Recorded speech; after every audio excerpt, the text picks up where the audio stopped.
streaming in general is not the end all be all, right? If you are not using a platform like Bandcamp or even to go D2C direct to your fans and your audience, you're f***ing up. What's up? I'm Birdman Sean, and we're back with another episode of No Labels Necessary. And today we are here with Kato, the producer. If y'all don't know him, look, man, y'all got to look him up because today we got to get to the business. This man has infiltrated the mothership. This man has gone into the promised land, and hopefully he is coming back with some game because this man went to Spotify. Yeah. Spotify sat down with the head of marketing and policy. All right, Sam, yeah. AKA Sam. My bad. Did a whole interview and everything with him, and he has some information to give us. Yeah. So I know there's a lot of talk online. People say all type of stuff about Spotify, etc. This is a chance for us to hear directly from the horse's mouth. Yeah. Kato, just drop the gems on us, or drop the bad news, the good news. What did you learn, man? Oh man, I mean, I got there. They did the whole Illuminati initiation, so now I'm part of that crew. No, I'm just playing. It was cool. I flew out there. They invited me. It was like a private briefing for their Loud and Clear report that just recently dropped, where they kind of go into all the numbers and the statistics about what their payouts were like. And it's kind of a PR thing on their part, but they invited me out there with a bunch of a handful of other music influencers. I was maybe one of 20, and they gave us the whole tour of the Spotify offices and everything. And then they reserved one of their podcast room for me to sit down with Sam and interview him for an hour. So I really just went for that.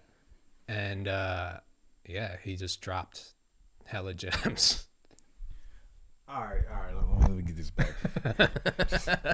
We saw the interview. Okay.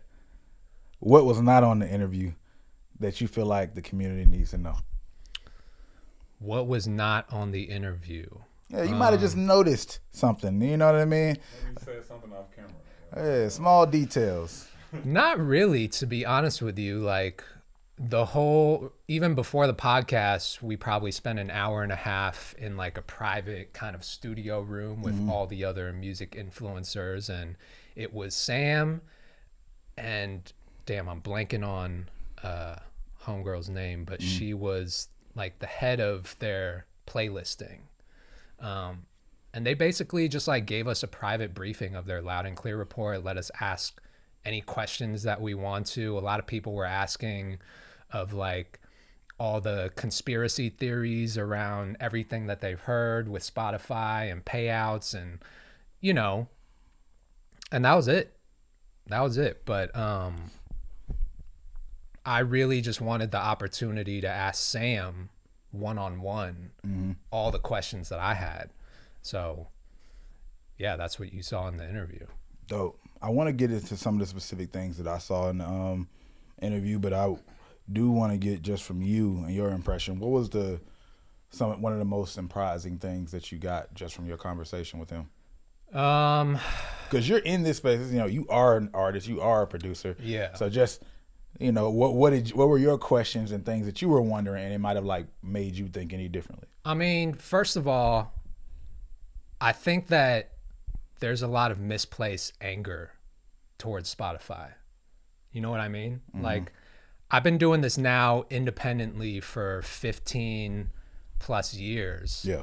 And it's a really tough career path. I understand the frustration that a lot of artists and songwriters and producers have towards Spotify, but I really don't think Spotify is the issue.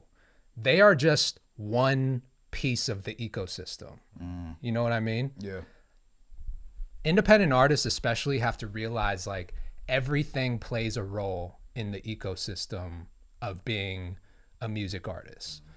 Spotify plays a role, Apple plays a role, major labels play a role, indie labels play a role, fans play a role, we play a role, right? Spotify is just one piece of that. They are not the reason that you're not able to make a living as an independent artist. That's just one part of it, right? So the biggest thing for me is like, you got to realize as an independent artist, if you are not building a D2C business where you can go direct to your fans and your audience, you're missing out on the biggest piece of being an independent artist, you know? So 100%. that is like my biggest thing. It's not like we have to detach from this whole mentality of employee employer. Spotify is not your employer. We're not their employee. They are just one piece of the puzzle to become a successful music artist. And if you took away Spotify tomorrow, you know, millions and millions of artists' music catalogs would be gone just overnight. And when you think about the reach that Spotify has, they have over 600 million users. So it's like you're removing yourself from the biggest platform to be able to make your product, your music, consumable for the majority of the planet, you know? And so that's the flip side to like, I understand it's not a perfect business model. You know, the whole subscription model, I think that was a big reason why I wanted to sit down with Sam and just like understand what their business model is in the first place. What is it to, based on what you can see? So their subscription model, right? They charge a flat fee for their users to be able to have access to the entire world's music catalog. Is it a great system for music creators? No. But that, again, that's just one piece of it. That's why you should be going D2C direct to your fans and your audience, because I don't believe that music and art has a fixed price. Like, there's no set price that you should or anyone else should be able to dictate the price of your music or your art. Yeah. And so a lot of people look at like the royalty payouts for these streaming platforms and they're like, yo, these people are fucking up my livelihood because they're saying my music is only worth fractions of a penny per stream. Meanwhile, if you have a super fan that's willing to pay $100 for your album and a merch bundle, that's not the same thing, you know? Yes. So you need to do your job as an artist to build your own community so that you can access your super fans.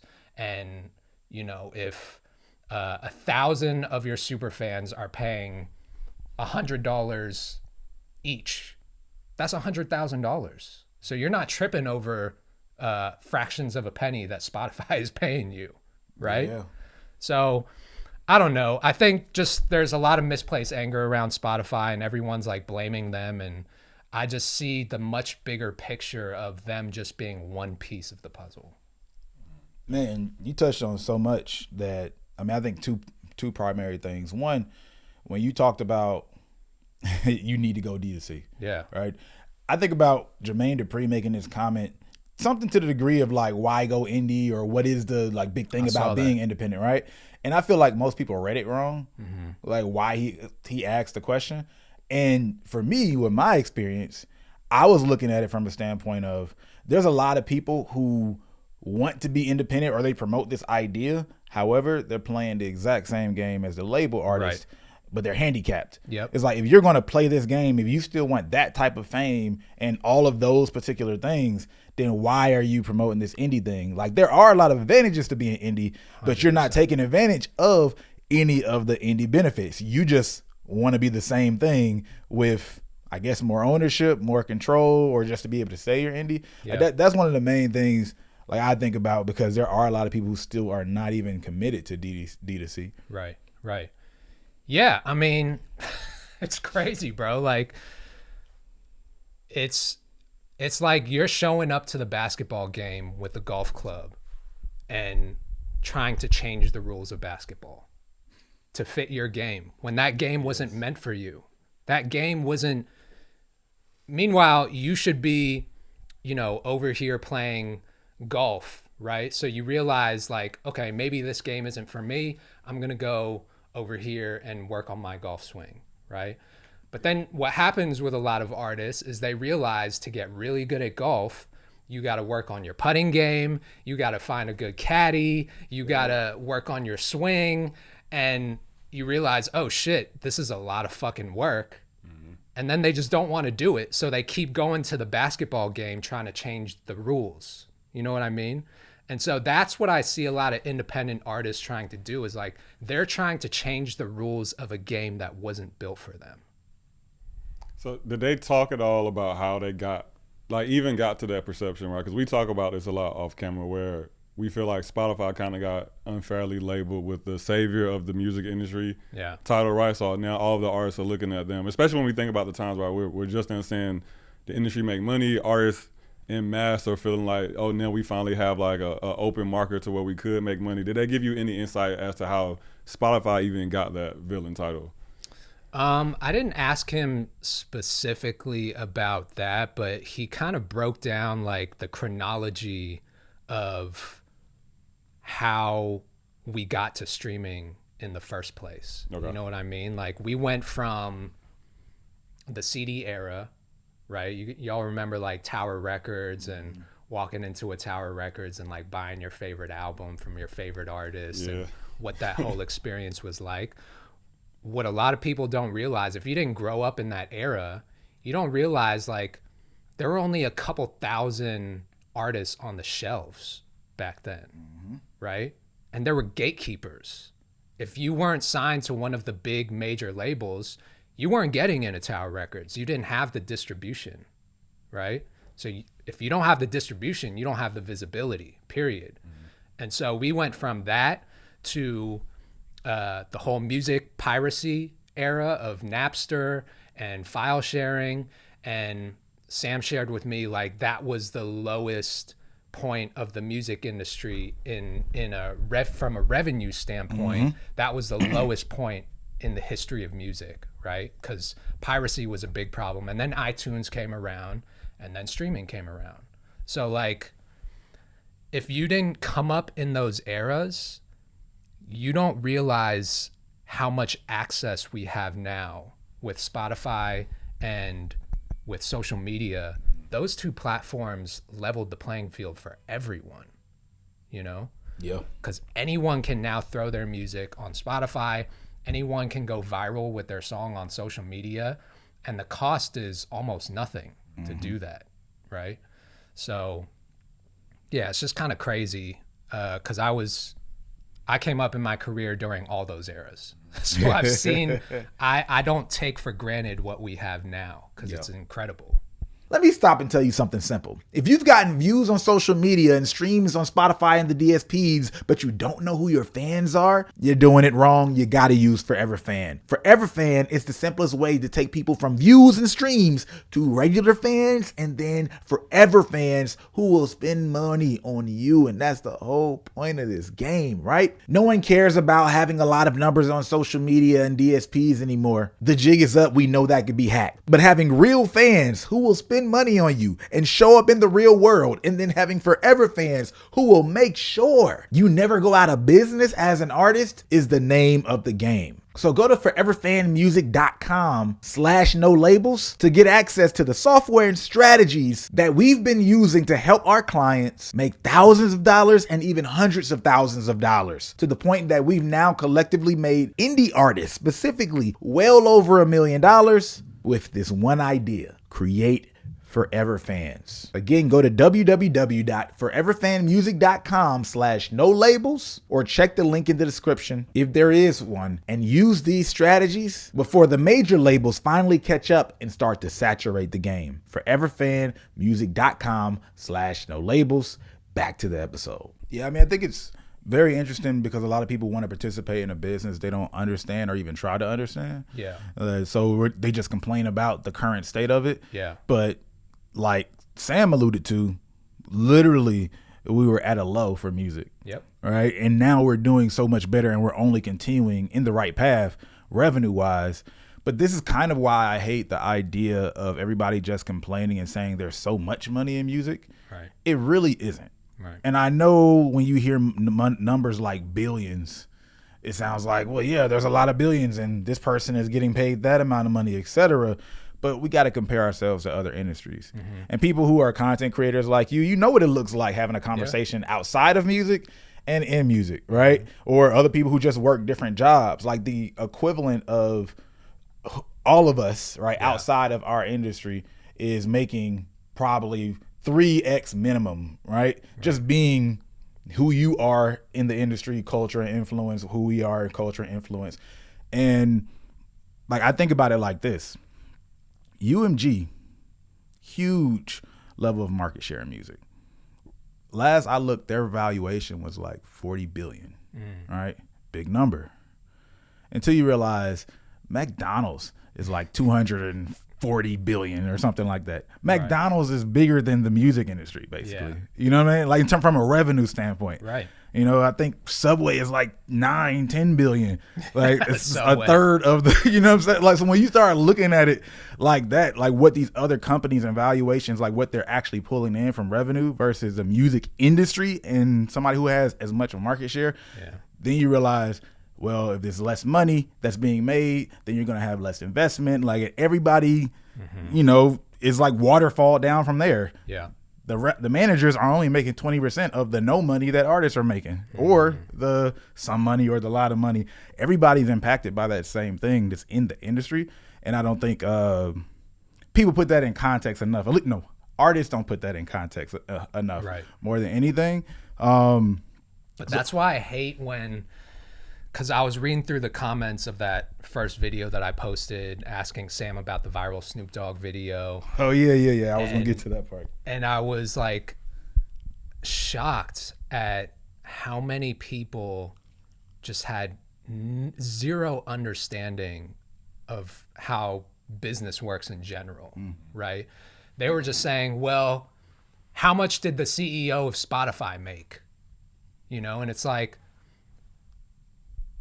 I hate when people try to use that argument of like, how much is the company making or how much are the executives making as an argument for like why artists are not making any money. You know what I mean? It's like, okay, every single product or service, first of all, as an artist, you probably use Spotify. Right? So if you're using the product or the service that you're complaining about, you are part of the problem. You are, because you're supporting them. You're supporting them. Yeah. They're making money off of you. Yep. And I'm completely fine with just not using Spotify if that's your thing, for sure. Yeah. And if that's the case, like just don't use the service, right? That's the best way to boycott something that you don't support. But I guarantee you, if you go to the comments, 99% of the people who are complaining about Spotify use Spotify, right? Yeah. And not only that, but you're also probably using Amazon. You're also probably, buying medication from these multi-billion-dollar pharmaceutical companies. You're also probably buying food from these multi-billion-dollar food companies. So what are we talking about, right? Like, it's just so hypocritical to me when you complain about these like gigantic corporations, yet you are using these products and services. Yeah. I mean, I already know a lot of people aren't going to like this conversation just based on the way it's going. I'm just being real, bro. Yeah. Like, there's just a lot of hypocrisy that I'm seeing. I think it's important, though, because, people will obviously say, hey, we're caping for Spotify or something like that, right? For me, it's never about that. I am big on people having a good sense of reality, so then they can move accordingly. Like what you said, go D2C. Right. Like, that isn't a game that you're going to win. You're not going to be able to shift them to something that's extremely impactful versus what is already happening right now.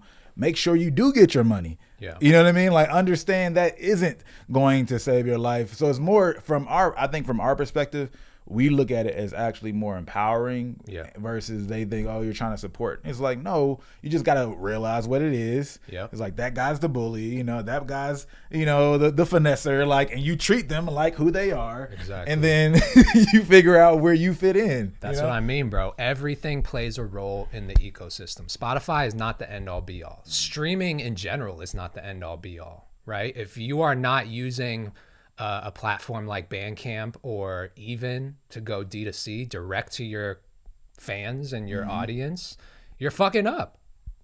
That's the bottom line. Like you are fucking up in the most core way of what it means to be an independent artist, which is to have that freedom and ownership and ability to go D2C in the first place, right? Because if you're signed to a major label, you're playing a completely different game, but you probably have more visibility and access to a platform like Spotify through your label, right?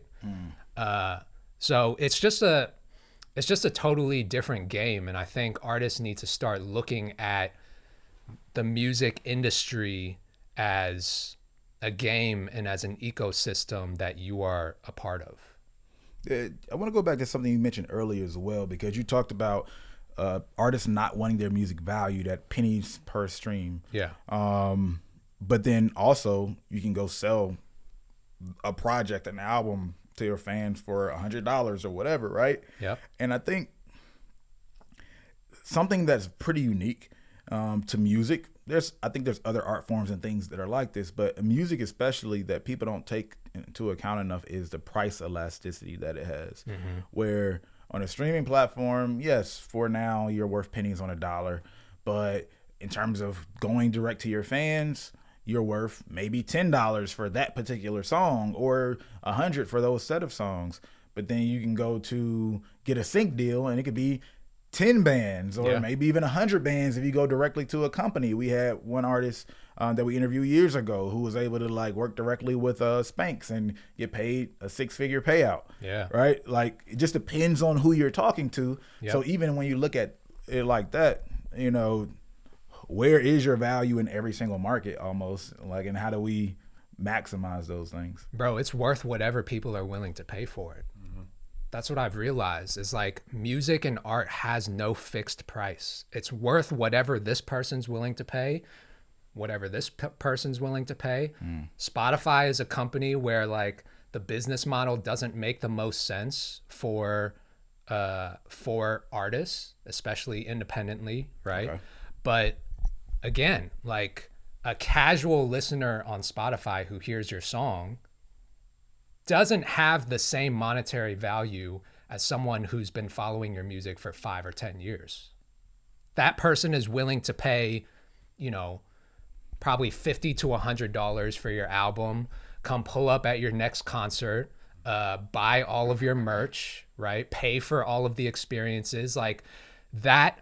Those are the people and the fans that I would be focusing the majority of my energy on cultivating. Meanwhile, like I was seeing so many people in the comments who have clearly spent so much time and so much of their bandwidth researching all of the fucked up policies that they don't agree with Spotify. And it's like, why are you spending all this time and energy focused on this when you have at least 10 fans who are probably willing to pay you 10x what a Spotify stream is worth? It just doesn't make sense to me. Yeah, misplaced energy. That's what I mean. Misplaced anger, energy, resentment. Like, who should we be mad at then, Kato? Be mad at yourself. You know what I mean? Be mad at yourself that you're not focusing on the right things. And like the problem is the artists just don't want to do the work because it's hard. Like I won't take that away from anyone. It is difficult to have a music career, but I think most independent artists, like they just want to be able to make a decent living.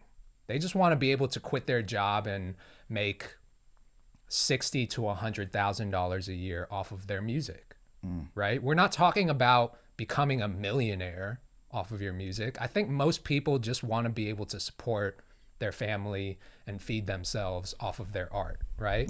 And if you want to do that, it is more than possible to do this day and age, but you have to do the work.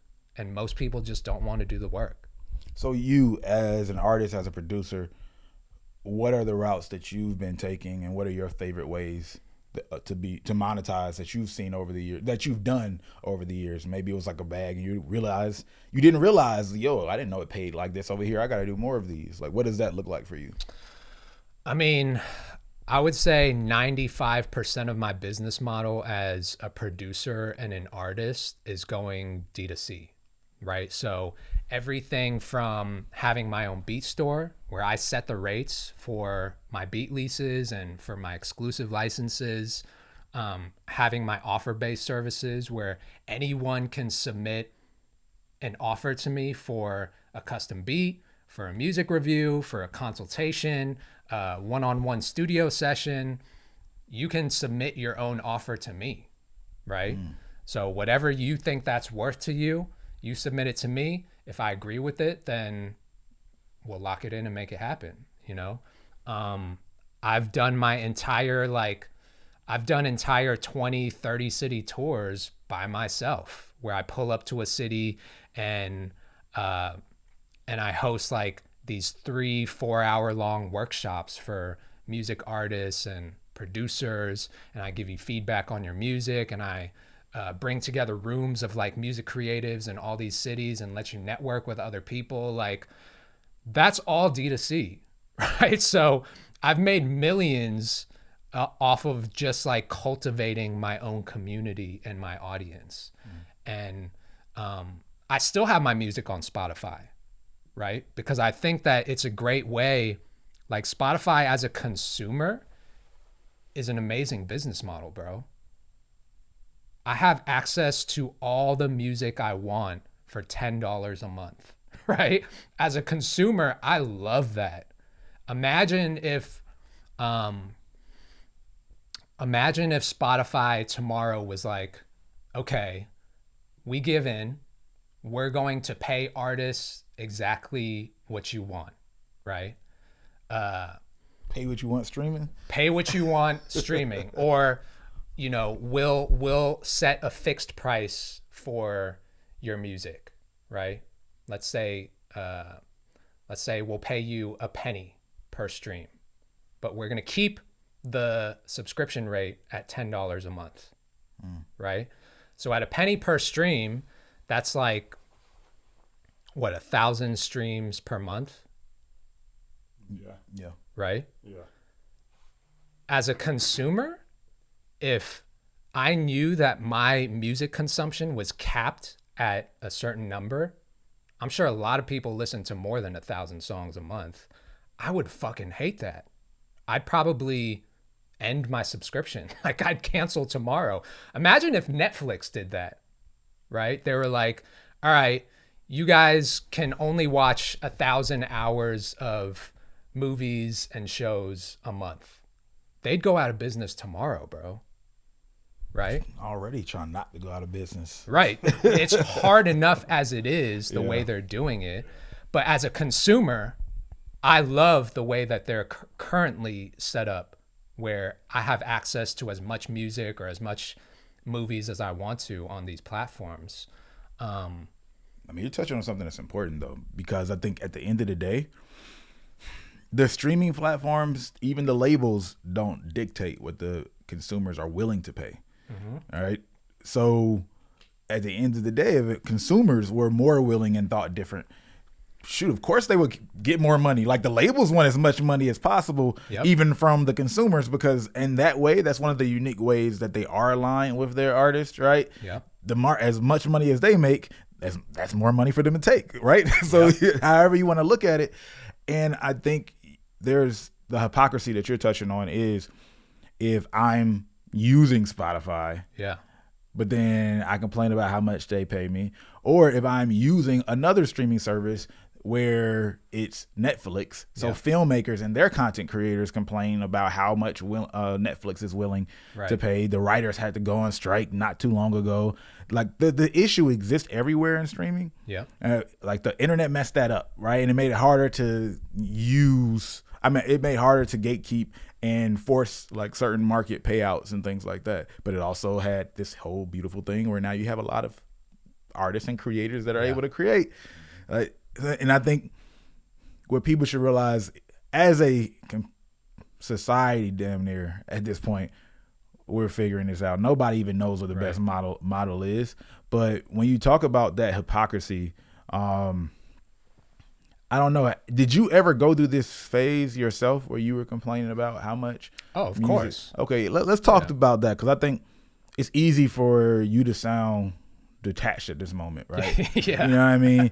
You might not be where you want to be, but obviously you are at a level of success many people want to be at, which we'll talk about soon. Yeah. You know what I mean? But right now, saying this type of message, some people might just say you're out of touch. No, everyone's gonna look at this and say that I'm a Spotify industry plant and that I'm bought and paid for. Right. Yeah. By the way, I don't see no wires like attached to them or anything, y'all. they're under my they're under my shirt. But Spotify did not like sponsor me to say this. I'm not in any partnerships with them. Like, they invited me out there and I saw the opportunity to just get answers. That was my goal. Like, I want to sit down with Sam and just ask him hella questions and just get answers, right? And so I forgot what your question was, but like, Oh, Kato. okay. The music industry sucks. They're evil. Tell me about it. Yeah, absolutely. Yeah, there was definitely a point. It's actually funny because in December, before my recent Spotify interview, I went up to New York to go on my homegirl Vivian's podcast. She's like a huge financial influencer on TikTok and on Instagram. She goes by Your Rich BFF. And she has this podcast. Yeah, I've seen her before. Yeah, okay. You've seen her before, right? Mm-hmm. And so she invited me to come on her podcast. And even then, I was super critical of streaming platforms in general. Like, once that episode drops at the end of this month, which is crazy, right? Because the timeline when people are going to see that podcast and then see what I just did with Spotify, they're going to be like, yo, Kato, you are out of your fucking mind. What are you talking about? Right? Because I was hoping that they drop in the opposite order, but it just didn't work out that way. And I was super critical of these streaming platforms, even just in December. Okay. Right? Was talking about with Vivian, like how difficult it is for artists and songwriters because we only get paid fractions of a penny per stream. But on the flip side, she was asking me about the other parts of my business where it is D2C. And I was like, yeah, like I've made millions of dollars going D2C. So I think that's where it's at. That's where the game's at for indie artists. So it's like there's both sides of the coin, but you know, I know people are going to just have selective hearing and only hear the part of me trying to see the positive side of where we're at. But, you know, I don't care. What's crazy is somebody from the outside, like if you were just talking and said all of that, like they'll know nothing about the music industry, but they will just be like, well, why don't you do more of that D2C thing? 100%. Just Right. like, oh, that sounds like an easy thing. I think we're just like so disillusioned sometimes as artists, right? Especially independent artists. Because again, I understand it, bro. I get it. Like, it feels like every corner you turn, there's another roadblock. And so when you consistently keep hitting these roadblocks, you look at the system overall and you're like, well, social media is the reason why this isn't working. Spotify is the reason why I'm not able to make a living off of my music. Like, there's so many roadblocks to becoming a successful music artist or songwriter or producer. So I get it. After a long time, you just have so much like resentment built up, and it's way easier to blame somebody than to say, maybe I'm just not doing the right work. Like maybe my energy is not focused in the right places. And once you realize that, that is the tipping point where you start to focus on the right things and you become a La Russell. Or as a producer, you're like Kato on the track, who's like just doing everything D2C, right? And you're building your own community, you're posting content, and you're building your own business model in this big fucked up ecosystem of the music industry. So that's just what it is. But I think some artists get it, but I think a lot of artists are still kind of like stuck hitting that ceiling.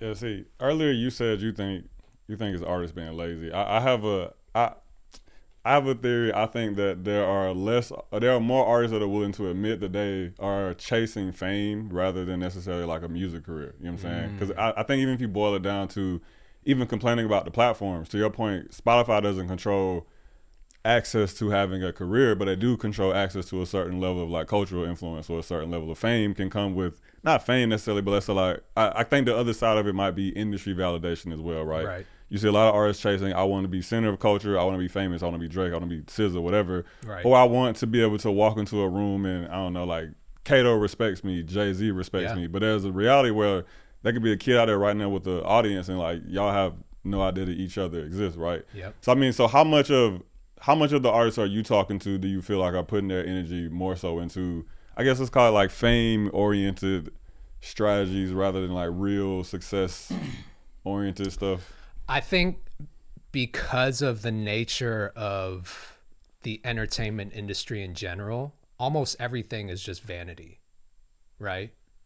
And that fucks up a lot of young, impressionable artists who are maybe looking at, chasing a career in music for the wrong reasons. Like they think it's a quick lick, they're going to get rich off of it, and they just want to flex like the favorite rappers they grew up watching, right? I get it, because that's how I was, but yeah, vanity, even like, this is funny because in the interview, like I sat down with Sam and I was asking him about the vanity metrics on Spotify, the monthly listeners. Yeah.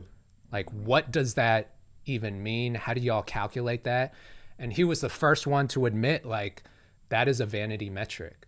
It has no reflection of your core community or your true fans. It's basically just like what your monthly impressions are on Instagram. That's what that number is. Mm-hmm. And that's why there's so much fluctuation in it, because it's just not a real measure of where your fans are at. So even down to like platforms like Instagram and TikTok and Spotify, like they are all based on a lot of vanity metrics. And so I think you just have to have the experience and the knowledge and the wisdom to be able to see through that and understand where's the real value for me. Yeah, I mean, I guess that's where you could argue the wisdom of the industry kind of comes in, right? Like some artists understand that those are separate games you play. I can play the vanity metric game if I'm looking for industry validation or looking for certain looks, or I could not play that game and still come out of it with, honestly, like a fan base who doesn't even care or know that you're playing that game necessarily. Yeah, exactly. Yeah, down to the fake streams, right? Yeah. I also asked Sam about fake streams and like how they are, what they're doing to combat fake streams. And I really wanted to get to the core of like, all right, we know independent artists are doing it to a degree, right? There are also major labels playing this game where major label artists are amplifying their numbers to make it look like something that is bigger than what it really is. And so I wanted to ask Sam, like, how many of the major labels are doing that, or without like being too combative about it. You know what I mean? Yeah, I would say, what did he say to that part? Because I think I missed that one. Well, he said that they're catching fake streams at all levels from all different artists. And the repercussions of that can range from like removing you from playlisting, stripping those numbers from your monthly listeners and from your overall stream count. And so, you know, he basically told me that they're catching it. They've built out a massive team to detect fake streams. And usually it's pretty obvious, right? Because you'll see a spike in the numbers, and just as quick as it went up, it'll drop, right? Whereas if it was real, it would be a sustained kind of decrease, right? That's what it looks like organically. So it's pretty easy to detect fake streams because they're just like big spikes in your numbers, and you're not seeing the impact in real time. But if I'm a major label, right, or if I'm somebody serving the major label, you know, I'm a pretty crafty guy. I would just go, well, hey, man, don't only pay me to spike it, pay me to slowly pull it back. I wonder, you didn't get to ask this, or y'all didn't get to go there from watching the interview, because I did wonder, like, what's the punishment, man, for a major label, the huge artists, insert whatever their name is? I mean, I don't want to be naive and sit here and say, he didn't obviously give me a direct answer for this, but I don't want to say that, you know, they're penalizing major labels to a point where it makes them look bad, right? They're in partnership together. It's plain and simple. Like, these major labels have equity in Spotify. So essentially, they're kind of like your boss in a way. And you're not going to make your boss look bad, right? Like, so what I do, I think I saw actually that Luther, the Kendrick featuring SZA record, that record had artificial streams, and Spotify detected it, and they removed hundreds and thousands of streams from the overall stream count of that song. So we know they're stripping those numbers from major label artists too, right? But beyond that, you know, I'm sure they're not fining them. They're probably not like removing their top artists from the biggest playlists. Right. They're just kind of adjusting the stream counts when they do catch it. Gotcha. That's my guess. Now I gotta ask you, of course, about this here tweet. Go ahead and pull that up. You know what I'm saying? Had a little bit of controversy around it, just a little pushback. Yeah. But you tweeted out, reason why music people will never have real friendships with other music people is because there's an unspoken competition and everyone wants someone else's spot. Some of y'all just do a better job of masking it than others. Bars. That's a bar, bro. But you don't think you have any music industry friends? Or do you feel like you don't have any? Do you feel like you don't have any producer friends? Yeah, is it more specific to that? Like, yeah. See, my whole thing is like, it's not always black and white. Yeah. Right. Like, I have people that I would call my friend, but are we going on family vacations together? Like, if some shit really goes down, are you gonna be there? Yeah. Right.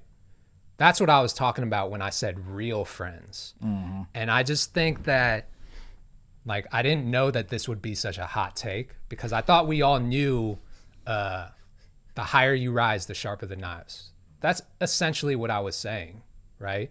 Once you get to a certain level in your music career, you realize that you unknowingly kind of become competition. And keyword unknowingly. That is a real process of realization. It's real, bro. You should probably like go deeper in for sure. And it's not always obvious, right? It's not like when they see you or when you see them, it's on site type of shit. It's always like they'll smile, they'll be friendly with you. You can be cordial with people that you see as your competition, right? That doesn't always mean that y'all are at each other's throats like every time, but there is like that underlying sense of competition. And I think, you know, for the record, I think that's a good thing. That means that if you're competitive with other people, you're probably competitive with yourself. Like, you want to be the best, right? And it's just like any other sport. So, and what's crazy is, like, I realized this I have a very distinct experience where I realized that this was the case. So back in probably 2019, pre-pandemic, I was on my very first Sound Advice tour. Booked 23 cities, sold out most of the dates on my tour, and people were coming out like, you know, because they saw me on Instagram, and my star was kind of on the rise at that time, right? And so I was on tour and like going city to city, and I can remember I was at the airport in one of the cities, and one of my homies had DM'd me a tweet that was from this big producer that I looked up to and that I had met a couple times in person previously. And, you know, multiple Grammys, multi-platinum producer, super, super successful. And he was sneak dissing me. He said something about, like, bro is really out here trying to copy my every move. And he didn't directly tag me in anything, but one of the comments tagged me in the post, and I saw it, and I knew right away he was talking about me. And so my response was, I love living in people's heads rent free. And as soon as I said that, he deleted the tweet. And so I knew from that moment, like, I'm not climbing to the top of this mountain to get respect from my peers. Yeah. I become competition for them. You know what I mean? Mm-hmm. And that's when I realized, like, oh, if he said this publicly, right, even though he didn't tag me, if he said this publicly, I wonder how many people are thinking about me in private, right, that I don't know about. They're just kind of holding their thoughts to themselves. And so, yeah, once you get to a certain level, the people behind you always want something from you. The people on your level see you as competition, and the people in front of you don't need you. That's kind of how I see, like, and that's why I said that tweet, because I just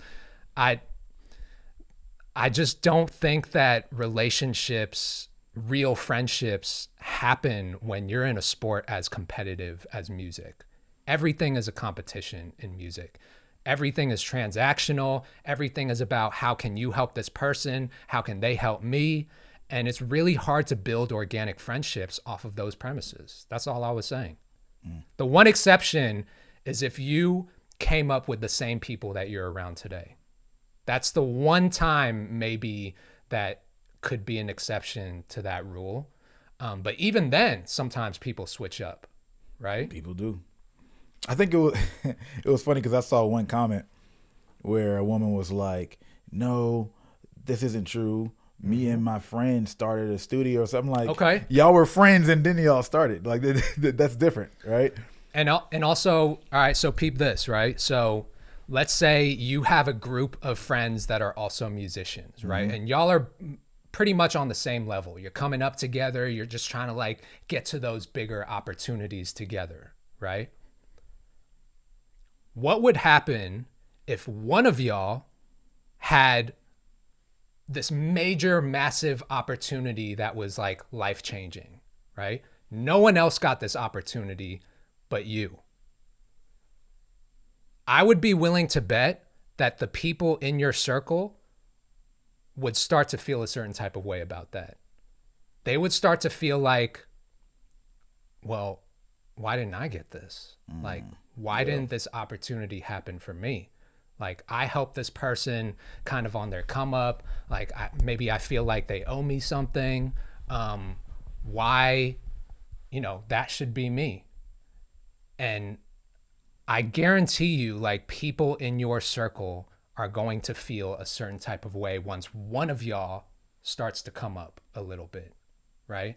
It's just inevitable. Like, the competition part is in us as human beings. And I think the music industry just like kind of amplifies that a little bit. Yeah. Yeah, I would say my experience with it is because I came from outside of the music industry, I was thinking about it a little differently. And then I encountered it like what you said, right? You will realize people are competing with you even if you don't see them as competition. Yes. And it's not even like, sometimes it wouldn't even be where, hey, you're smaller than me, so you're not competition. I just have like such a different identity and blueprint in my head of what I'm building. So like where I catch it a lot of times like is, it's like, man, he thinks I care about this way more than I care about this. Like I'm going over here, and I think because, like I said, my experience prior to music and just some of the other things that I do, like it might look like I'm trying to be one thing that they don't understand the dots that I'm connecting. Yeah. So it could be somebody who's like, yeah, we want to have an agency and we're competing with them from an agency. And you're like, oh, okay, these people are acting weird. And now you can kind of feel it. Or, hey, on the YouTube front, like, are we, like, who's the bigger YouTuber? I got more views than No Labels Necessary and things like that. Like, I think it's rare that you find people that aren't doing that, because I think for one, people like thrive off of the measuring stick. Yeah. And then you have two, a lot of people who just kind of like feel resentment. You know, I think there's some people that you will come across that kind of don't have those vibes. Maybe y'all are doing different shit enough. Yep. Where you just don't see a need to compete, or it's just kind of unique characters. I mean, I feel, you know, knock on wood or whatever, like generally speaking, like me and him, we don't really kind of have those vibes. But I think, but it's like, it's just like, again, people are thinking about, like, it's like, all right, Corey has opportunities. He's doing what he does at a lot of different things. Yeah. It's like, cool. I mean, I think some of our personalities are like, well, shit, I don't want to do that. Like, he would be way better. I would just say, y'all should hit him up. Yeah. And there's things where he'll be like, hey, talk to Sean. It's like, because we're very specific on like what we want to do and don't want to do. And there's like a very little overlap. But I think there's a lot of people don't have confidence in themselves. And sometimes they measure even, I don't even want this shit. But why did you hit up Kato? Why did you hit up Corey for this? And then I'm mad that I hit y'all. It was like, I didn't even want to do it, but I'm mad that, you know what I mean, that I wasn't hit up for it. Yeah. And there's a lot of insecurity that I think is in the music industry beyond just a direct competition thing. It's more of the comparison of their own, like, person, their own situation and who they are, if you know what I mean. Right. That was good. Okay. Yeah, bro. And I'm not saying that it's every single person that you're going to encounter is going to see you as competition. And chances are, like, if you haven't experienced this feeling yet, you're not high enough. You haven't climbed to those heights yet, right? But wait, once you start seeing some success, just wait. It's going to happen. You're going to come across people who you feel like are giving you vibes of someone who maybe sees you as kind of a threat. And it's not always obvious. It's like a lot of people will disguise wanting an opportunity from you or wanting to work with you. They want something from you, and they'll disguise that as like, yo, let's be friends. Like, let's kick it. Let's hang out. Let's do some business together. They'll act like super cool in your face. I've worked with people on my team who would say things like, yo, we're going to go on trips together. You know, you and your wife, me and my wife, like we're going to go on these like extravagant vacations once we, you know, get to this level. Right. But then you realize when the business starts slowing down a little bit, or when there's not as much for them to do, or when the momentum slows down a little bit, which is inevitable in every career, right? They kind of fall back. It's like, okay, like, where are you now? And you realize that they were just in it for the opportunity to work with you, right? Or to make some money, or to ride the wave, right? You're making me think about something. All right, there's the natural competition, right? Of like the comparison, people just don't, it messes with their insecurity. Then there's a competition like a pure, I just want to be the best from a legitimate sportsman. Yep. I saw Diddy in a Breakfast Club interview. This is within like the last 3 years. He was saying that, yo, like, don't call me Unc, or don't call me like OG, like I'm still competing with you. Like, he thought that was a son, even though it's a respect, but like his mentality still, because it's like, man, like you're way more successful than these people that you Yeah. are like, no, I'm competing with you, but he's still from a sportsman standpoint, right? Like I want to be the best producer or whatever his lanes he felt like they were musically. Yeah. So like there's that aspect of it, but then the other part where you say people disappearing. Yeah. People have their lives to live, right? Right. When it comes to these opportunities. So it's like part of it, I mean, it's very difficult to I know what you're going to say. You know, suss out the real presence of somebody being a friend or not based on that, because it's like I gotta live life. I'm not rich enough to have a friend in music. Basically, maybe you have to have a certain amount of money, because if you're not bringing my 20% of you is not enough, and I gotta spend my other time. I got kids or whatever. I mean, but here's the thing, bro. What does that mean? I'm like, here's my hot take: is like we don't have to be friends. We can just do business and That's be how cool. we talk. We say that all the time. Yeah. Like Like, we don't can, even make it weird by trying to be friends. No, let's just like, become friends over time. Don't tell me that you're gonna be there for me, or we're gonna go on these family vacations and these trips together. That's not gonna happen. Just keep it transactional. I'm cool with that. Like we don't have to be friends, and we can still be cordial and work together. I just don't like when people are two-faced about it, and they try to make it look like something that it's not. When you could just keep it transactional from the jump, and we can be cool. Yeah, I don't even do some of that stuff with my own family, man. I don't even got time to do some of That's that what stuff. I'm saying, bro. Like that's not a requirement for us to. Yeah, for sure. But you're trying to deceive me to earn a certain amount of trust. Yeah. Right. And that's what I don't like is like, don't try to put on this front just because you think that I'm going to trust you more so that you can get more money from me. Right. Or get me to agree to more things that are beneficial for you to do. Right. It's like the people in music who like to throw being a Christian or something in the first conversation. It's like, whoa, why are we going there, Yes, man? exactly. Is the business right? You trying to blind me? Yeah. What's going on? Just keep it real. Yeah. Just keep it real. Yeah, We can make this just a business relationship, and it's cool. Yeah. Well, you know? if anything, because I think it should be a lesson for some of y'all though. Like, if anything, you can build legitimate friendships over a longer period of time. Exactly. Just doing good business and Organically. trusting. You know what I mean? Like, yeah, you know, okay, got a bunch of trust. Because friends, you know, should be people you trust in the first place. Like, all right, man, we've been through all these things. The trust stayed the same. You know, things are clear. I got more money now.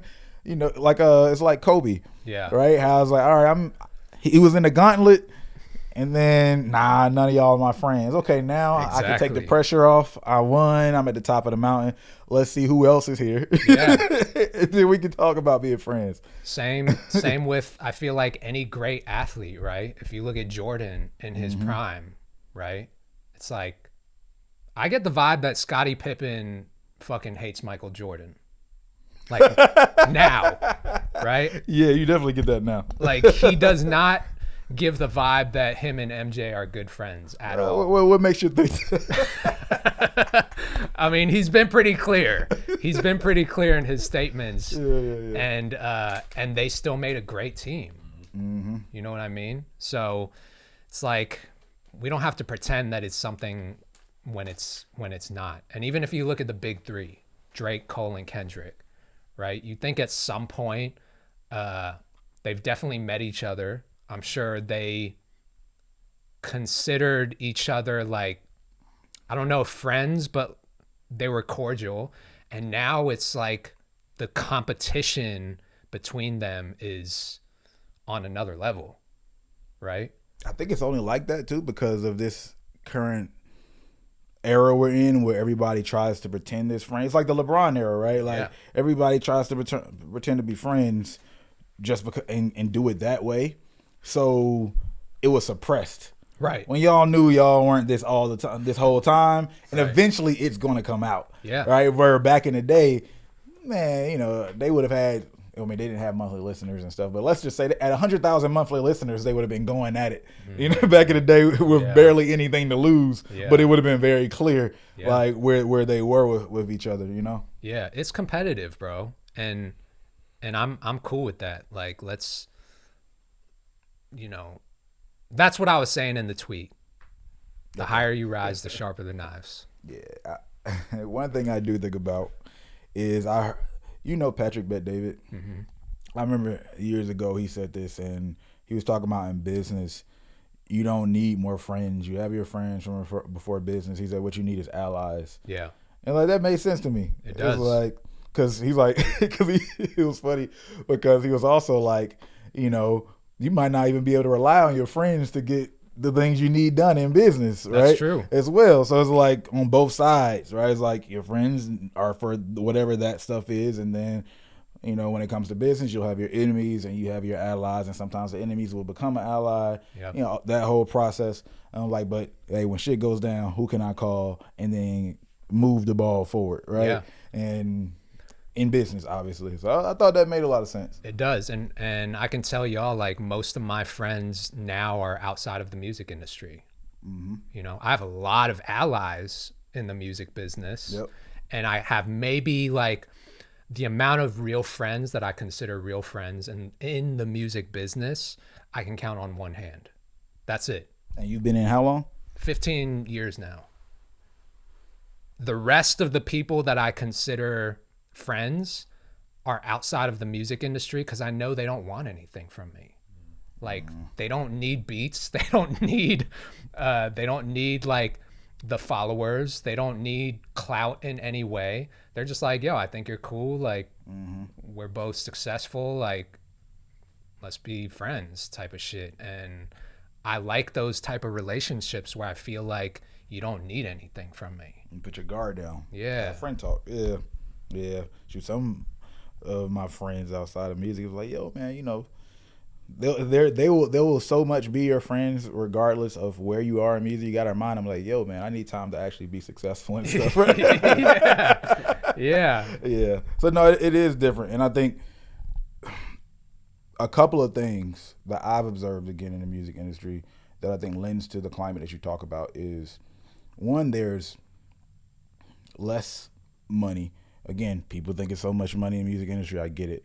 But the way money is distributed, et cetera, and just the revenue that's made, it's less. So when there's less, there's already going to be, more friction to get to it. Yep. Right? It's the difference between fighting over 50,000 and fighting over 50 million. Yeah. The game, it still looks a little different, right? Like now it's like we're both happy, we're both good. It's not the end of life. Right. Then another thing is just being so reliant on people in general. So now it's legitimate politics.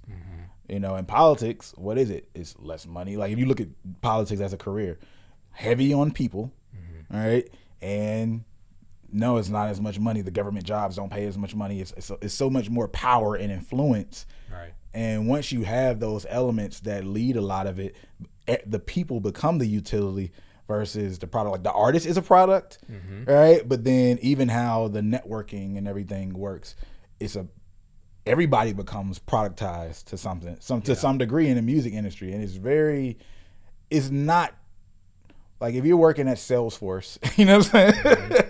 The UPS, FedEx, of course you can network your way to the top, but you're not being viewed as a product where every single person, can they be my intern? Right. Can they connect me to that person? You know what I mean? Can they give me a level up? Can they invite me to this party? Yeah. That's like the analysis person by person. Like if you had Google Glasses, it's just like you're measuring everybody's life points up. That's why I say if you don't understand that music is competitive, you either haven't gotten to that level yet or you're fucking lying.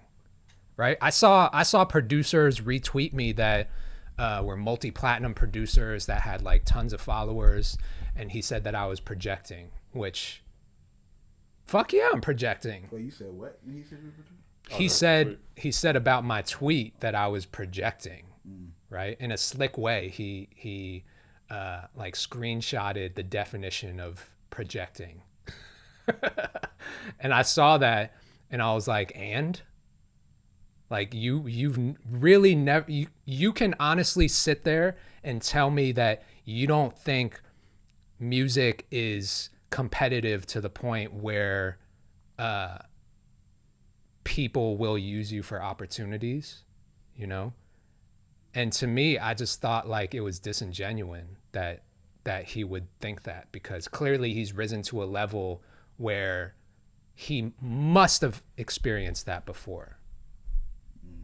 Or maybe not. I don't know. Like, it was just confusing to me. Yeah, I mean, I think the music industry does a good job of selling brotherhood.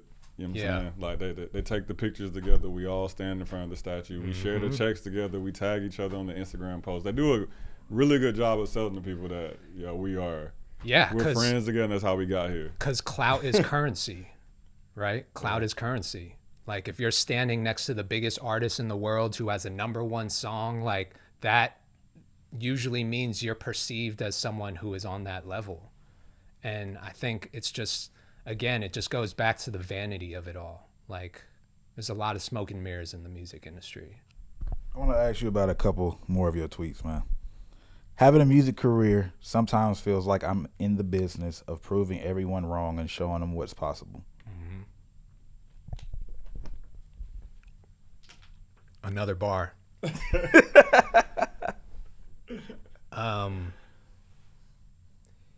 Yeah, I just spend a lot of time in my own head about shit, and I realize, like, there's so many obstacles and challenges to having a music career, and most people don't see the failures that we experience behind closed doors, right? They see the wins, they see whatever I post on Instagram or TikTok.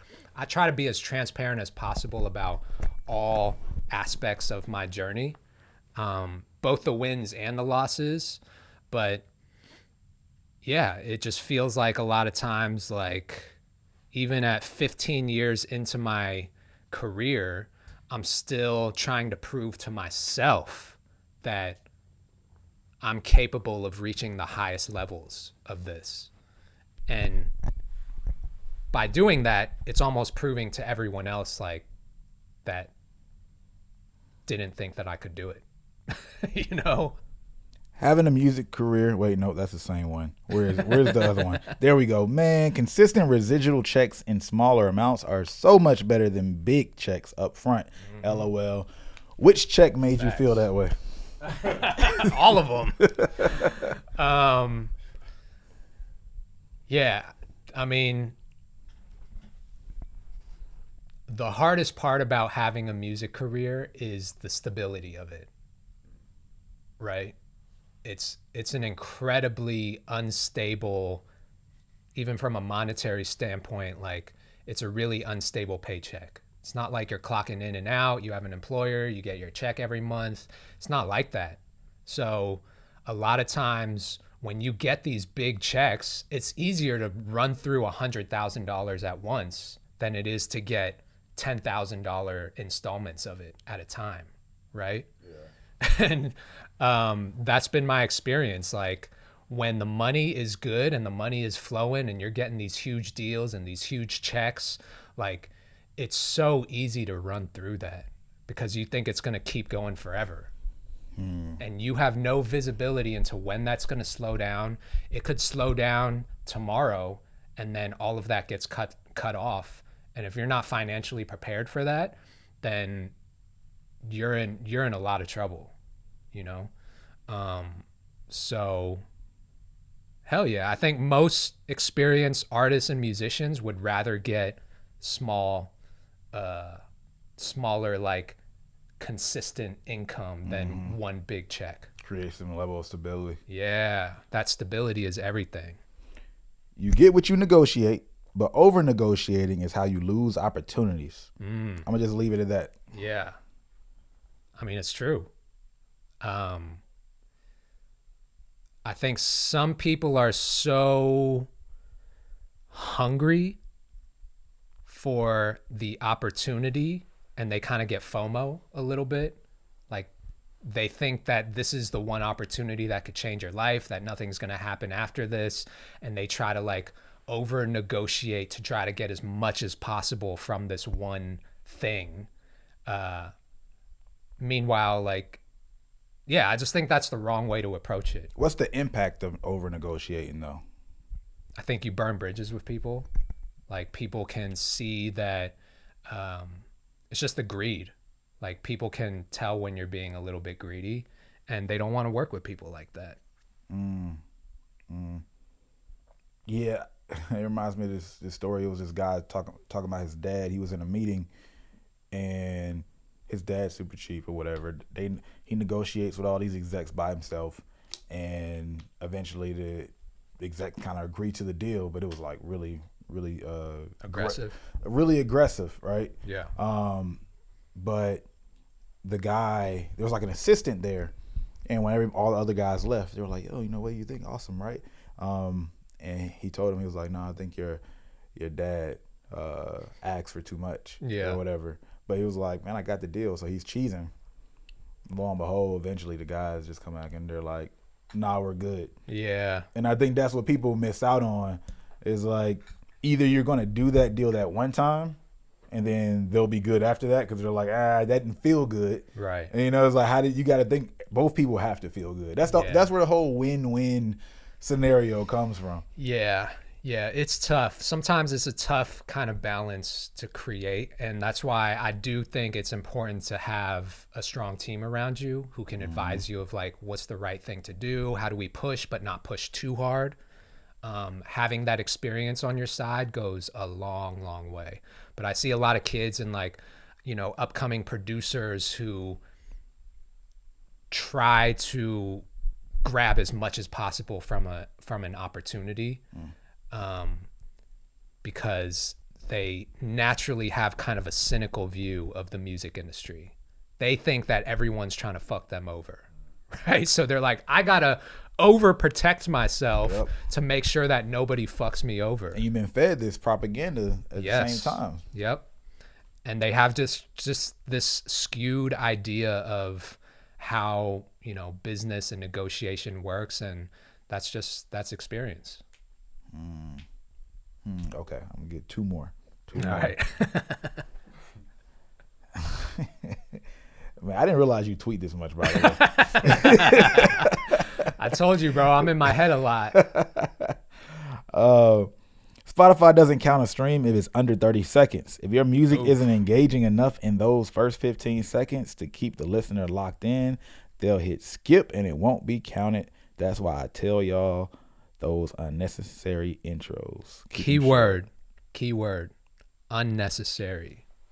I like this. Where you going? I think I know where you're going. I didn't just say, like, let's take the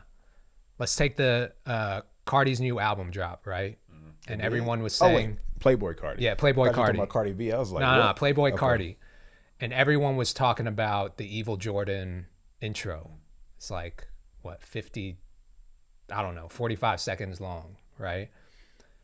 I like that intro. I think that it's the perfect, like, if you saw that shit live, as soon as you hear that intro, like, you're already turning up, right? And so if you have an intro like that where you're building anticipation and like it's a huge, like, crazy drop, I think it's dope. But I'm just talking about, I listen to so many songs where they just loop the beat for 8 bars and it's like not interesting, nothing's happening. Yeah. Those are the type of intros that I think people need to be cognizant of, is like, if people are hitting skip in the first 15 seconds of your song, your intro's too long. Like, you're not getting to the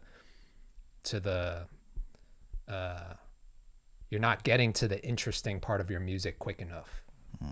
So it needs to be artistically purposeful. Yes, 100%. And that's why I said unnecessary intro, right? I think people were just missing that part. Got you. Just got to clarify. And FYI, when I give these beats to sign artists, I'm not able to put the instrumentals on Spotify because I don't own the rights anymore. I've been doing that for 10 plus years. It's time to start taking back control of my music and giving fans what they want. What does that mean? So I started just putting my own instrumentals on Spotify, which I feel like I should have done a lot sooner. But I was always kind of understanding of the fact that a lot of my beats are in my beat store, and I'm sending a lot of those same beats to artists for placements. And I don't know. I just realized like so many people on social media are using instrumentals in their videos. Beats without vocals in them. Yeah. Right? Especially on TikTok, especially on Instagram, like some of the biggest trending sounds on these platforms are straight up instrumentals. And so I just saw that opportunity and I was like, man, like let me just start throwing my beats up on streaming services. Got it. Because, I mean, that makes me think about some of the songs that are songs, but then the trend is only to the beat. Right, exactly. That's been a thing. How do you, just while we're on this, how do you get your music out there, though, now? Because a lot of times finding the songs, but then only using the beat part of the song, it was still being promoted, right, as an artist. So that's how people found it. How do people find these beats if they're just beats? I post my beats and like I started doing this new format where me and my shooter Danny, we kind of go out and cook up these like kind of cinematic looking beat videos where, you know, I bring out my keyboard, I have my laptop, maybe I have my headphones on, and I'm just like performing. It's performative, right? Just like how artists do with their music, they perform their songs in, you know, whether it's a visualizer or a simple 15-second video or a music video, everything is performative. So I was just like, what's the most creative way that I can perform my beats, my instrumentals? So, you know, we started doing that and I noticed people were like, yo, you got to release this on Spotify. Like, where can I listen to this? Where can I add this to my gym playlist, right? My workout playlist. Interesting. I want to listen to this in the car. And so I was like, all right, it's time.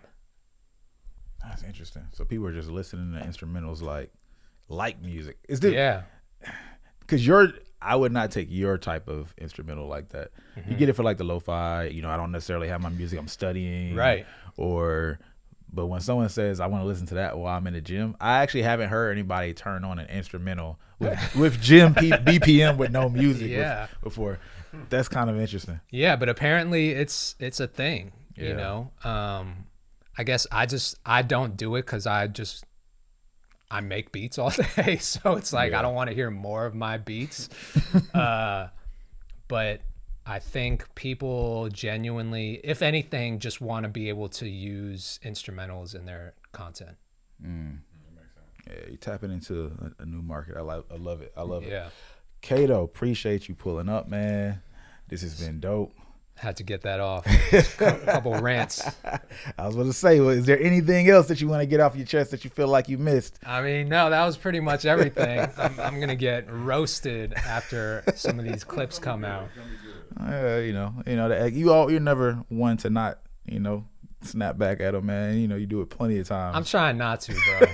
I'm trying to live a calm, peaceful, stress-free, no drama life. So I'm a posting ghost. All right, man. This is yet another episode of No Labels Necessary. I'm Brian Man Sean. I'm Corey. We out.